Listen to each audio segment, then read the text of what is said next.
At my grandson's birthday, my daughter-in-law whispered, "You'll never see him again."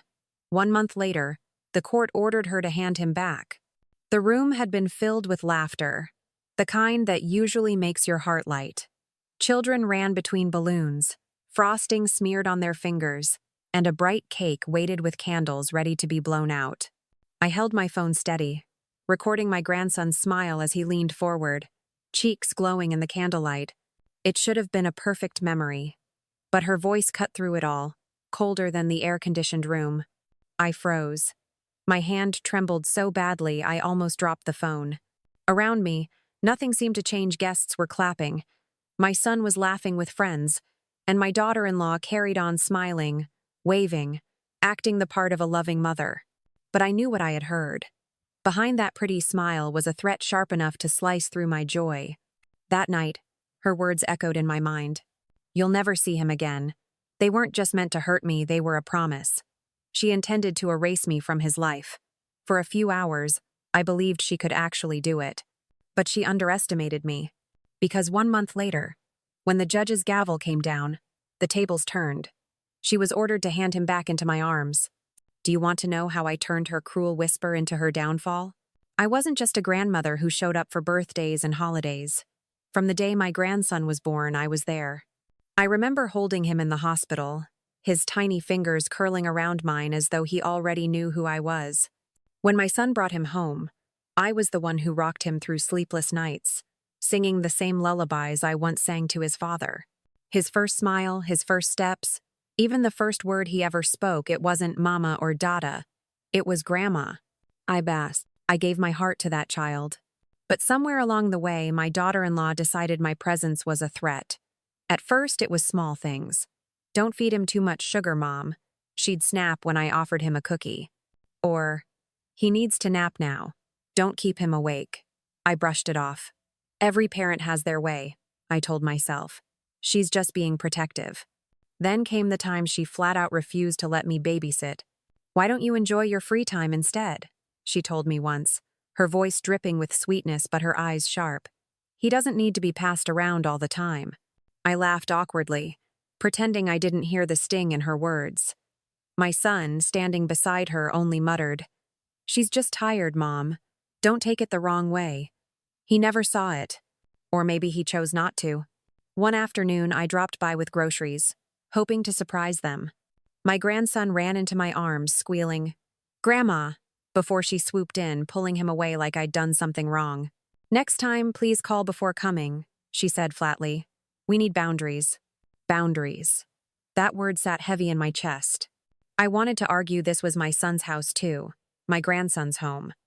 But my son looked at me with weary eyes, silently begging me not to cause trouble.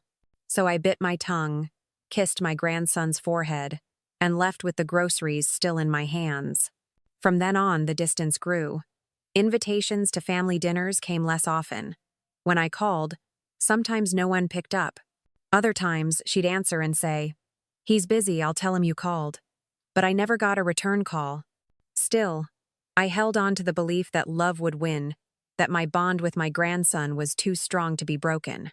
Then came the Sunday afternoon that changed everything. It was a sunny day, the kind where the backyard should have been filled with laughter and the smell of barbecue. I arrived early for what I thought was a casual family lunch. My grandson rushed to me, his little arms clutching my waist, giggling as I spun him around. But as I set him down, I noticed her eyes watching me from the porch, arms crossed. "Don't lift him like that," she snapped. "He could hurt his back." "He's fine," I said gently. "We've always played this way. He loves it." She stepped closer, her voice sharp. I said, "Don't do it. You're not his parent." The words stung worse than I expected. Before I could reply, my son came out, rubbing his temples. "Please, can we not do this now?" he pleaded, looking at me, then at her. I swallowed the lump in my throat. "Of course," I said softly, forcing a smile. But inside, I felt the cracks spreading wider. That night, I couldn't sleep. I replayed every moment, every sharp look, every clipped word. Was I really crossing a line? Or was she pushing me out on purpose? The next week gave me my answer. I went to pick my grandson up from preschool, something I'd done countless times before. His teacher smiled, recognizing me, and called him over. But just as he reached for my hand, she appeared. My daughter-in-law. "She's not allowed to take him," she said coldly to the teacher. The teacher looked stunned. "But she's his grandmother." I said she's not allowed. She tightened her grip on his arm, pulling him back. I felt my heart splinter as my grandson cried, "I want Grandma." His voice was drowned out by her firm tone. "He's coming with me." That was the first time I truly realized she meant to cut me off completely. When I got home that evening, I sat at my kitchen table staring at the untouched groceries I had meant to cook for them. My hands trembled as I dialed my son's number. He answered on the third ring, his voice tired. "Hi, Mom." What happened today?" I demanded, my throat tightening. Why would she embarrass me like that at the school? I've picked him up dozens of times. There was silence on the other end, then a weary sigh. She doesn't like surprises. You should have called first." "Called first?" I almost laughed. "I'm his grandmother. Since when do I need permission to see my own grandson?" His tone grew defensive. "Mom, you're making it sound worse than it is. She's just protective." Protective?" I whispered, tears welling in my eyes. "Protective means safety, not cruelty. Did you hear him crying for me?" There was another pause. "I'll talk to her," he said quickly, and before I could reply, the line went dead. The days that followed only confirmed my fears. Every attempt to see my grandson was blocked. "He's sick. He's busy. We're not home." Excuse after excuse, each one thinner than the last. I would drive by the house sometimes, and through the window I'd see him playing, alive and well, while I stood outside, my heart breaking. One evening, I mustered the courage to knock on the door. When she opened it, she didn't even pretend to be polite. "What are you doing here?" she snapped. "I just want to say goodnight to him," I pleaded. "Only 5 minutes." Her lips curved into a cold smile. "That's not going to happen. You're overstepping. He doesn't need you." That. I flinched as though she had slapped me. Behind her, I heard little feet pattering on the floor, a small voice calling, "Grandma?" But before he could reach me, she shut the door in my face. I stood there on the porch, frozen, the night air stinging against my cheeks as tears streamed down. The next morning, I went to church, desperate for comfort. A friend placed a gentle hand on my shoulder. "Are you all right? You look pale." I forced a smile. "I'm fine." But inside I was anything but fine. When she left, I sat alone in the pews, staring at the stained glass windows, asking myself if I was losing my mind. Was I really the problem? Had I become too attached? Too involved? But then I remembered my grandson's little arms around my neck, his laughter, his cries when she pulled him away. No, this wasn't in my head. This was real. She wanted me out of his life, completely. A week later, at a family dinner hosted by distant relatives, the tension snapped again. I had barely sat down when she leaned close across the table, her fork tapping against her plate. "You need to learn your place," she hissed, too quiet for anyone else to hear. "My place?" I whispered back. "Yes, stop showing up, stop calling, stop acting like you're his second mother. Because you're not. And if you keep pushing—" She paused, her eyes narrowing. "You'll regret it." For a moment, I couldn't breathe. My appetite vanished, and I sat rigid in my chair, forcing a smile for the rest of the table while inside. My stomach churned. That night, when I crawled into bed, her words replayed in my mind, circling like vultures. "You'll regret it." And I began to wonder, what exactly did she mean? Was it just another cruel jab? Or was she planning something bigger? Something that could truly cut me out of my grandson's life? I didn't have to wait long for the answer. Because at his birthday party, with all the laughter and balloons surrounding us, she leaned in with that polished smile and whispered the words that would set everything into motion. "You'll never see him again." The birthday party had ended, but her words did not. They clung to me like smoke, filling every corner of my mind. "You'll never see him again."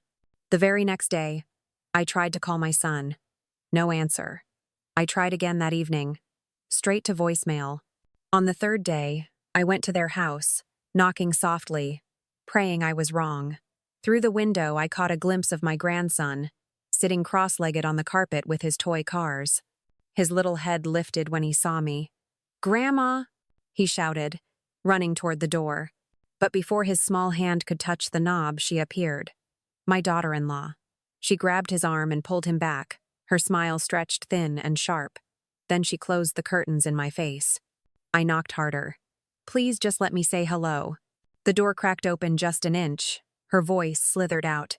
"I told you. It's over." Then the door slammed shut. I stood there on the porch, trembling, my grandson's muffled cries echoing from inside. My body wanted to collapse, but I forced myself to walk back to my car, every step heavier than the last. The following week was worse. She blocked my number entirely. Calls went unanswered. Texts bounced back. Even emails were ignored. When I asked my son why, he sighed, his voice distant over the phone borrowed from his office. "Mom, please, just give her space. She's upset." "Upset?" I snapped. "She's tearing me away from my grandson. Don't you hear him cry for me?" There was silence, then his whisper. "I can't fight her on this. Not right now." "Not right now?" My chest ached. "When then? When he forgets me?" "I'm sorry, Mom," he said quickly, then hung up. I stared at the phone, the dial tone humming like a cruel reminder that I was utterly alone. A few days later, I tried again at his preschool. I arrived early, hiding behind the fence as the children spilled into the yard. My grandson spotted me instantly. His little face lit up, his hands waving wildly. "Grandma!" I rushed forward, but before I could reach him, she stormed out of nowhere. "What are you doing here?" she hissed, yanking him back. "I just came to say hello. You don't belong here. Stop showing up uninvited." The teacher looked uneasy, glancing between us. "She's his grandmother," she said softly. "Not today, she's not," my daughter-in-law snapped, dragging him away while he screamed, "I want Grandma." The teacher touched my arm gently. "I'm sorry," she whispered, her eyes filled with pity. I left, tears blurring the playground behind me. His cries haunted me all the way home. That night, I sat at the edge of my bed, holding an old photo album. The pictures blurred through my tears, me rocking him as a baby. His first birthday cake smeared across his cheeks, his tiny hand gripping mine. I traced each photo with trembling fingers, wondering if those memories would be all I had left. My chest hurt so much I thought my heart might give out. The phone buzzed on the nightstand. It was an unknown number. I answered, voice shaky. "Mrs. Turner?" a calm voice asked. "Yes?" "This is Miss Davis, your grandson's preschool teacher. I wanted to tell you something. I heard what your daughter-in-law said to you today, and I also heard what she said at the party." My breath caught. "You heard?" "Yes. I don't think it's right. If you ever need someone to confirm what's happening, I'll stand with you." For the first time in weeks, hope flickered inside me. But hope was fragile. 2 days later, I came home to find a letter in my mailbox. It was from her, my daughter-in-law. A cease and desist letter, handwritten but vicious in tone. "Do not come near my child again. Do not call. Do not appear at his school. If you continue, I will seek legal action for harassment." My hands shook so hard the paper nearly tore. Legal action? Against me? I sank into a chair, the words blurring as panic gripped me. Could she really twist the law that way? Could she paint me as a danger, a nuisance, someone unfit to be in my grandson's life? For the first time, I realized she wasn't just cruel, she was strategic. She was setting a trap. I folded that letter again and again until it was nothing but a crumpled ball in my fist. My heart pounded as though it might burst. How dare she threaten me with the law? I was his grandmother, not some stranger. That evening, I called my son. When he finally picked up, his voice was hushed, as if he didn't want her to hear. "Did you know about this?" I asked, my voice breaking. "Did you know she wrote me that letter?" There was a pause. Then, in a whisper, "Mom, just please, don't make things worse." "Worse?" I nearly shouted. "She's threatening to erase me from his life, and you're letting her?" His voice cracked. "I'm trying to keep the peace. You don't know what she's like when she's angry. Peace? My hands trembled around the phone. There is no peace when she's stealing my grandson. Silence. Then a click. He had hung up. I stared at the deadline, my whole body shaking. For the first time, I realized my son, my own flesh and blood, wasn't going to protect me. The days blurred into nights. I stopped cooking. I barely slept. My house, once filled with laughter, now echoed with silence. I wandered from room to room, clutching old toys my grandson had left behind. The smell of his shampoo still lingered on a little sweater, and holding it was the only way I could breathe. One stormy night, I sat on the porch, the wind howling, rain slashing against the railing. I whispered into the darkness, "What if she wins? What if he forgets me?" The thought hollowed me out. I closed my eyes, and in that moment, I truly felt like I had lost him forever. Then, a knock at the door. I wiped my tears and opened it to find Mrs. Davis, the preschool teacher, standing in the rain with an umbrella. "I'm sorry to come unannounced," she said gently, "but I was worried. I keep seeing the way your grandson cries when you're not there. He asks for you every day." My throat tightened. "He does?" She nodded. "Yes. And I heard your daughter-in-law threaten you. If you need me, I'll testify to that." I clutched the doorframe, weak with relief. For the first time, I wasn't completely alone.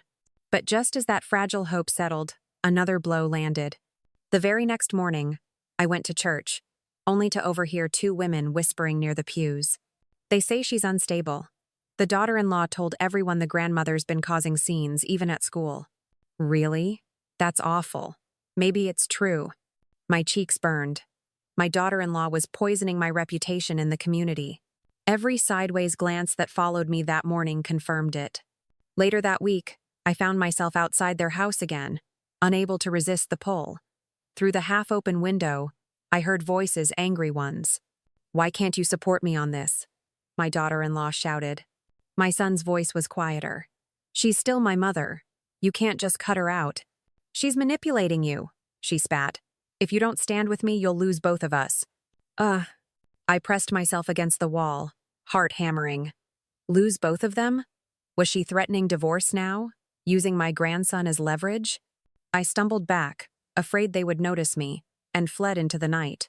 That was my lowest point. My son trapped, my name smeared, my grandson crying for me while I stood powerless outside. For a moment, I wondered if she was right, if I should just walk away, disappear, let him grow up without me. The thought carved me hollow. But then I looked at the crumpled letter again, her threat to drag me to court, and something inside me shifted. If it was war she wanted, then war she would have. Only I would fight on her battlefield, with her own weapons law, truth, and evidence. The following week, I stopped answering my phone. Every time it buzzed, I feared it was more bad news. Bills piled on the counter, untouched. The garden grew wild, weeds choking out the roses I once tended with love. I couldn't bring myself to care. At night, I sat in the dark, rocking in my chair, whispering lullabies to no one. Sometimes I swore I could hear his laughter drifting through the halls. Other times, I thought I heard her voice sharp, mocking, telling me it was over. One night, unable to sleep, I turned on the television. My heart froze when I saw a local news segment. Community Spotlight. Mother praises preschool for protecting child. And a rice. There she was, my daughter-in-law, smiling sweetly into the camera, holding my grandson on her lap. "It's such a relief to know my son is safe from unnecessary influences," she said smoothly. "Children need stability, and I'm grateful for the support of his school." Unnecessary influences. I knew exactly who she meant. I dropped the remote. The screen blurred with tears. She wasn't just cutting me off privately, she was painting me as a villain in public. The next day, I forced myself to attend a family gathering, hoping for some sense of normalcy. As soon as I entered, the whispers started. "She needs to let go," I heard one cousin murmur. "Maybe the daughter-in-law is right," another said. I smiled stiffly, pretending not to hear, but every word stabbed deeper. Even relatives who once loved me now looked at me with wary eyes. At dinner, I reached for a breadbasket, and my daughter-in-law leaned close, her voice ablaze against my ear. How does it feel, being the crazy grandmother? Everyone believes me. So Navani will. I froze, forcing myself not to react, though my hands trembled so badly the bread tumbled onto the table. My son glanced at me, concern flickering in his eyes, but he said nothing. That silence was worse than any insult. When I returned home, the house felt colder than ever. I opened my closet, searching for the comfort of my grandson's forgotten sweater. Instead, I found an envelope that had slipped behind a stack of boxes. My husband's handwriting stared back at me. My heart pounded as I pulled it out. It was a copy of his will, one I hadn't seen in years. My hands shook as I read. To ensure that our grandson maintains a close relationship with his grandmother, I grant her visitation rights and custodial access in case of disputes. 11. I sank into the chair, clutching the paper to my chest. Tears streamed down my face, not just of sorrow, but of something I hadn't felt in weeks: power. The next morning, however, that spark nearly died again. A knock rattled my door. I opened it to find a man in a crisp suit holding papers. "You've been served," he said flatly, handing me a notice. It was from her. A formal petition, accusing me of harassment, demanding the court issue a restraining order. My knees buckled. For a moment, I thought I might collapse on the spot. She was trying to erase me legally now. I clutched the will tighter in my hands, as if it could protect me. My husband's words echoed in my head: a lifeline, visitation rights, custodial access in case of disputes. She thought she had cornered me, but without realizing it, she had forced me onto the very battlefield where I had the strongest weapon. That night, I sat at the kitchen table with the will spread out before me. The letter from my daughter-in-law crumpled at my side. My tears had dried. My hands no longer trembled. For weeks, I had been drowning in despair. But now, as the storm raged outside and thunder shook the windows, I whispered to myself, "She's not going to win.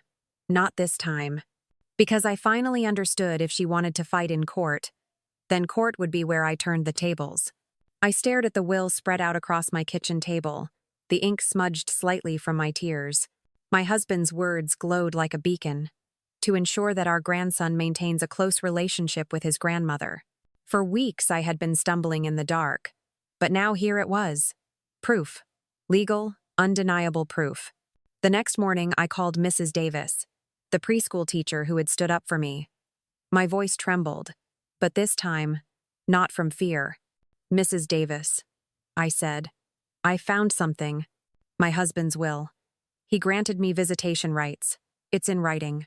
She gasped softly. "That changes everything. If you take this to court, you could win." I swallowed hard. "But I can't do it alone. I need someone who believes me, someone who will testify." "You have me," she said without hesitation. "I heard what your daughter-in-law said. I'll swear to it." Relief washed over me so strongly I had to grip the counter to stay upright. For the first time, I wasn't fighting this war by myself. That afternoon, I made an appointment with a family attorney whose office was tucked between a bakery and a bank downtown. His nameplate read, "Daniel Pierce, Family Law Specialist." He greeted me with a firm handshake. "What can I help you with today, Mrs. Turner?" I placed the will on his desk with trembling hands. "My daughter-in-law is trying to cut me out of my grandson's life. She even filed a petition against me. But this is my husband's will. Does it mean anything?" He adjusted his glasses, scanning the document. His brows rose slightly. "It means a lot.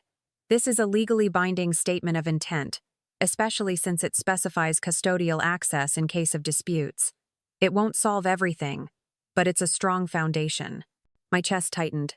"So I have a chance?" He leaned back, steepling his fingers. "More than a chance, but we'll need more. Evidence of her behavior, witnesses to her threats. Anything that proves she's acting out of malice, not in the child's best interest." I thought of Mrs. Davis. "I have a teacher willing to testify. She heard what my daughter-in-law said, and..." I hesitated, reaching into my purse. "I also have this." I pulled out my phone, scrolling to the voice memo I had accidentally recorded weeks ago. The moment my daughter-in-law's voice hissed through the speaker, "I'll make sure you never see him again. Even if I have to lie in court, the attorney's eyes sharpened. That, he said firmly, is exactly what we need. For the first time in months, I felt steady. We began building the case. Mr. Pierce explained each step carefully, outlining how we would present the will, the recording, and Mrs. Davis's testimony. He spoke with confidence, his calm tone soothing the storm inside me. You need to be prepared for her to fight dirty, he warned. She may try to smear your character even further. I nodded grimly. She already has. Half the family thinks I'm unstable. He gave a small, reassuring smile. Truth has a way of cutting through lies. You just need to stay calm and let the evidence speak. Later that week, I met Mrs. Davis at a small cafe. She slid into the booth across from me, her eyes warm but wary. Are you sure you want to go through with this? She asked gently. Court battles are messy. I stirred my tea, staring at the steam. She's left me no choice. If I don't fight, I lose him forever. Mrs. Davis reached across the table, squeezing my hand. Then I'll be there. I'll tell the judge exactly what I heard. Tears pricked my eyes. Thank you. You don't know what this means to me. Her lips curved into a determined smile. I think I do. Inform I. That night, as I packed the will, the recording, and every piece of correspondence into a neat folder, doubt crept back in. What if the judge believed her lies? What if the court saw me as the problem? The phone rang, cutting through my thoughts. It was an unfamiliar number. I hesitated, then answered. Mrs. Turner? A man's voice asked. Yes? This is Mark Reynolds. I live across the street from your son. I wanted to tell you, I overheard something at the birthday party. Your daughter-in-law, she whispered to you, didn't she? About never seeing your grandson again. My breath caught. You heard that? Yes. I didn't want to get involved, but it's been bothering me. If you need someone else to back you up, I will. I nearly dropped the phone. Another witness? Out of nowhere? Hope surged stronger than ever. The following days moved in a blur of preparation. Mr. Pierce guided me through every detail. Copies of the will, the recording transcribed, witness statements notarized. His office smelled faintly of coffee and old paper, but inside those walls I felt safer than anywhere else. Each time I slid another document into the growing folder, my spine straightened a little more. For weeks I had felt powerless. Now, for the first time, I felt like I had armor. One evening, as I reviewed the recording again, my son called unexpectedly. His voice was low, tired. Mom, she told me you're dragging us into court. Is it true? My throat tightened. Yes. I can't just stand by while she takes him away from me. This is the only way. He sighed heavily. You don't understand what this will do to us. She's furious. She said if this goes to trial, she'll never forgive either of us. I closed my eyes. Son, she already swore I'd never see him again. This isn't about forgiveness. It's about the truth. Do you really want your boy growing up believing his grandmother disappeared without a fight? There was silence on the line. Then, very softly, he whispered, I don't know what to do anymore. And he hung up. I stared at the phone, my heart torn. He was trapped between loyalty and fear, but I couldn't let his weakness become my downfall. 2 days later, Mr. Pierce called with news. The court date is set, he said firmly. 3 weeks from now. That gives us time to gather every piece of evidence and prepare testimonies. Be ready, Mrs. Turner. This is where it turns. The words made my pulse race. 3 weeks. In 3 weeks, everything would either be restored or lost forever. Mrs. Davis kept her promise. She met with Mr. Pierce, recounting word for word the threats she had heard. Mr. Reynolds, my neighbor, also signed a statement. Piece by piece, the puzzle formed a picture of truth, so clear it was impossible to ignore. But my daughter-in-law wasn't staying quiet. I began hearing more whispers at church, more judgmental stares at the grocery store. She was poisoning the community against me, telling anyone who would listen that I was unstable, dangerous, obsessed. One night, after overhearing 2 women whisper in the market, poor boy, having a grandmother like that, I nearly broke down. But then I remembered the folder of evidence sitting on my desk, and I straightened my shoulders. She could spread all the rumors she wanted. The judge would see the truth. Still, Doubt gnawed at me. What if the judge believed her over me? What if she twisted the narrative one last time? As if sensing my fear, Mr. Pierce looked me in the eye during our final meeting before the trial. "Listen to me," he said, his tone unshakable. "You are not alone. You have the will. You have a recording. You have 2 witnesses. That is stronger than any rumor. All you need to do is walk into that courtroom and tell your story. Let the evidence speak for itself." I nodded, clutching the folder to my chest like it was my very heartbeat. The night before the hearing, I couldn't sleep. I sat at my kitchen table with the evidence spread before me, whispering to the memory of my late husband, "You gave me the strength to fight. Tomorrow, I'll use it." When dawn broke, I felt something I hadn't in months calm. The storm was coming, but I was ready to step into it. The courthouse smelled of polished wood and faint coffee, but to me it smelled like war. My heart pounded as I clutched the folder against my chest, every step echoing on the marble floor. 3 weeks had led to this moment. 3 weeks of sleepless nights, of whispered prayers to my husband's memory, of clutching the will until the paper nearly tore. When the doors swung open, she was already there. My daughter-in-law sat at the plaintiff's table, her hair perfectly styled, her smile as sweet and poisonous as ever. She held my grandson on her lap, bouncing him lightly, as if she were the picture of maternal innocence. Her lawyer, a tall man in a dark suit, leaned close to whisper something in her ear. She laughed softly, like she had already won. I froze. My knees wanted to give out, but then I felt Mr. Pierce's hand on my shoulder. "Remember," he murmured. "Let the evidence speak." I nodded, swallowing the lump in my throat, and walked to our table. The judge entered, and everyone rose. My stomach twisted as the proceedings began.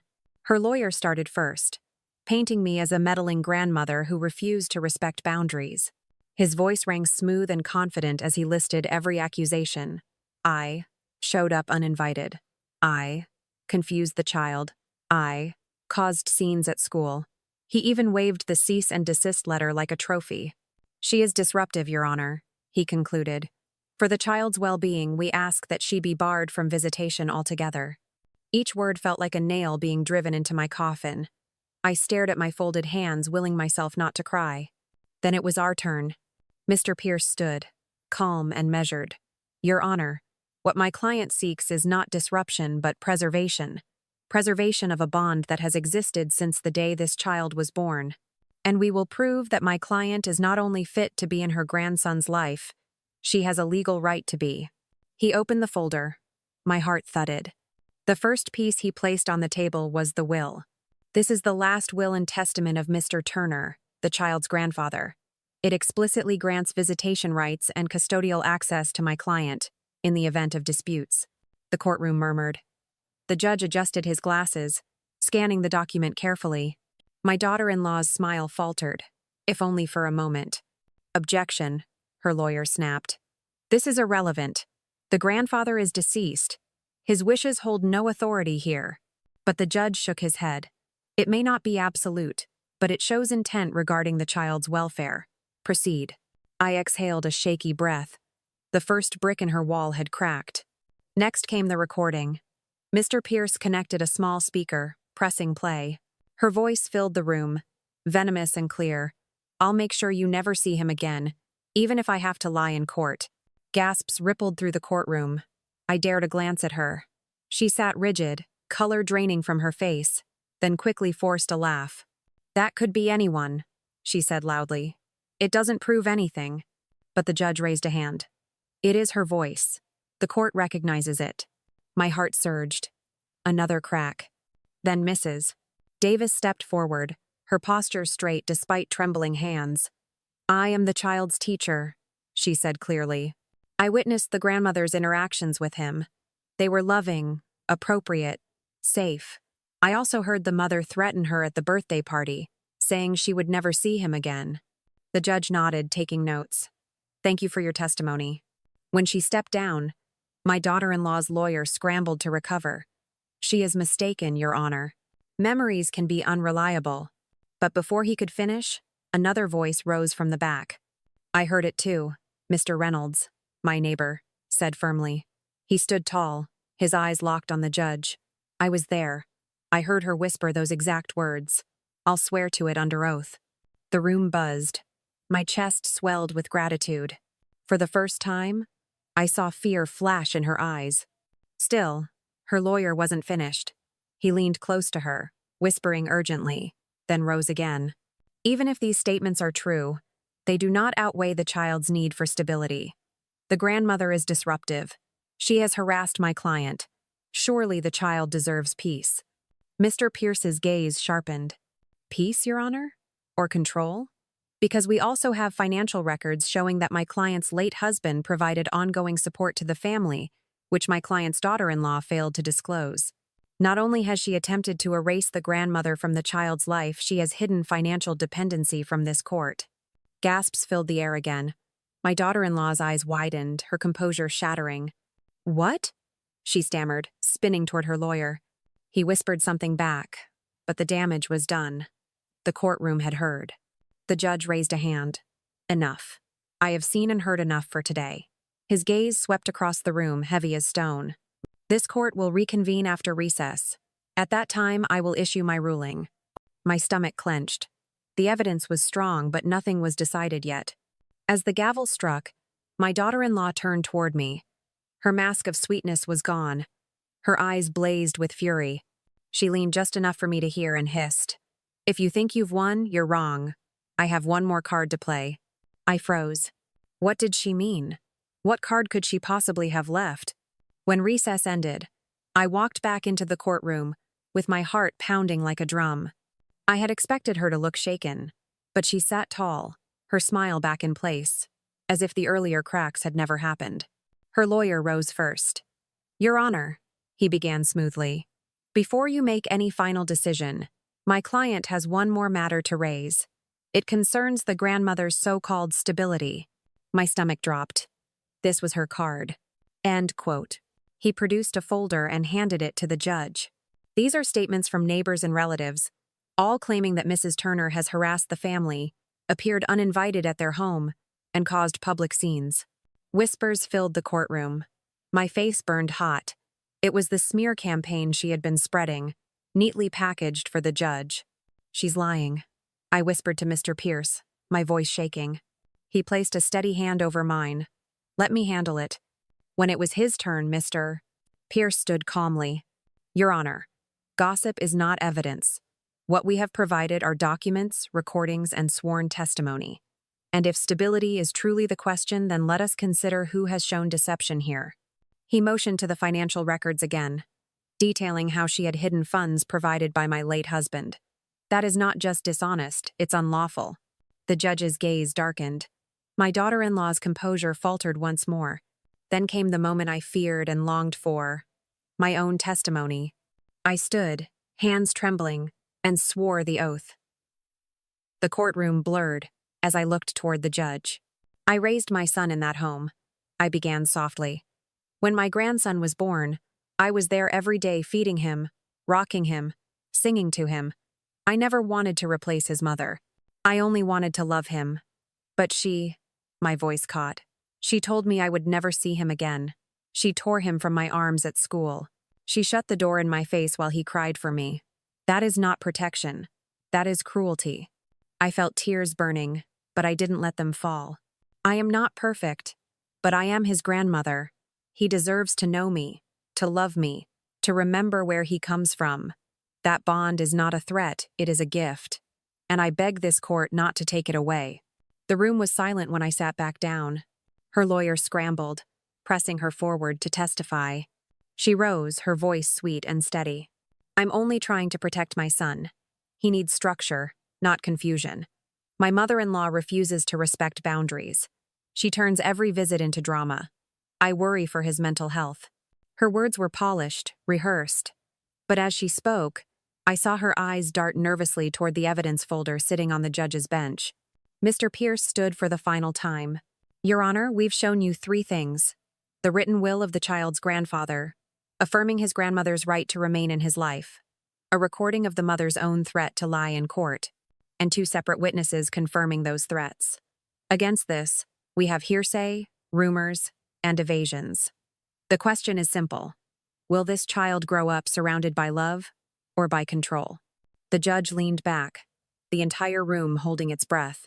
He shuffled the papers, replayed a section of the recording, and studied each witness statement. Minutes stretched into what felt like hours.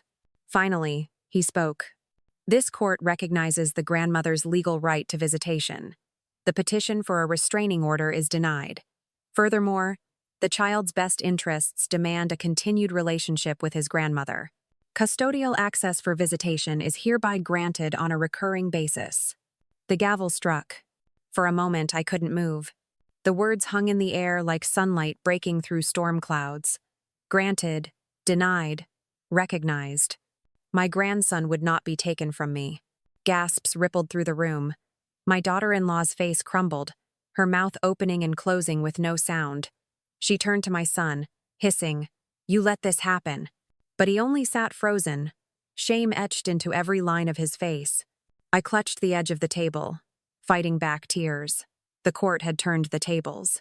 But as I stepped out of the courtroom, relief flooding my chest, I heard her voice behind me, low and venomous.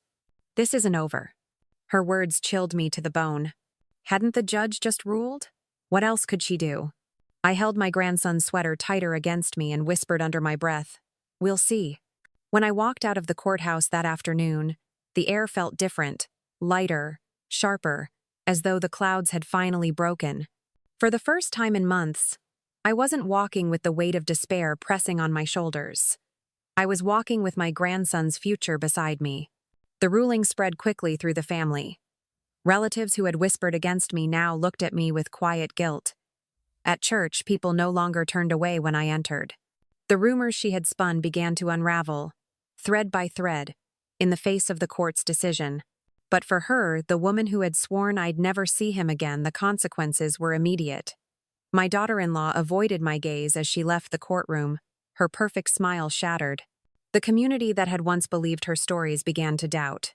And my son, he couldn't look me in the eye for weeks. 2 Saturdays later, my grandson came running through my front door for the first court-ordered visit. "Grandma!" he shouted, leaping into my arms. His little arms wrapped tight around my neck, his laughter ringing like bells. I held him close, tears streaking down my cheeks, breathing in the scent of his shampoo, the warmth of his small body. "I missed you so much," I whispered. "I missed you too," he said, planting a kiss on my cheek. The house came alive again that day. Toys scattered across the living room, cartoons played too loud on the television, and the smell of chocolate chip cookies filled the kitchen. For the first time in months, the silence was gone. But joy was laced with caution. My daughter-in-law obeyed the court's ruling, but she did so with gritted teeth. She dropped him off stiffly, avoiding conversation, her eyes burning with unspoken fury. "This isn't over," she hissed again under her breath one afternoon. I met her chaza steadily. "You're right," I said softly, "because he will always need me, and I'll always be here." Her eyes widened, but she said nothing more. She turned and walked away, her heels clicking angrily against the pavement. In time, my son began to thaw. One evening, after picking up my grandson, he lingered at the door. His voice was heavy with shame. "Mom, I should have stood up for you sooner." I touched his hand gently. "You were trying to keep your family together. I don't blame you. But now you see the truth." He nodded, eyes moist. "I do, and I'm sorry. It wasn't everything I needed to hear, but it was a start. Life isn't perfect now. There are still glares across the driveway, still bitter silences at family dinners. But there is also laughter in my home again, little shoes by the front door, and the steady rhythm of a bond that no one can break. I learned something through all of this. Love is powerful, but love backed by truth is unstoppable. My daughter-in-law tried to twist lies into walls, but evidence turned them into rubble. And when the gavel struck, the sound wasn't just victory, it was freedom. Sometimes at night, I sit on the porch with my grandson asleep inside, the quiet hum of crickets around me. I look up at the stars and whisper to my husband, "We did it. He's safe with me." The battle scarred me, yes, but it also reminded me of my strength. She thought she could erase me. Instead, she revealed just how far a grandmother's love can go. So now I ask you, if you were in my shoes, would you forgive her? Or would you let the court's ruling be the only justice? Tell me what you think in the comments. And don't forget to subscribe, because the next story I have to tell might be even more unbelievable than this one.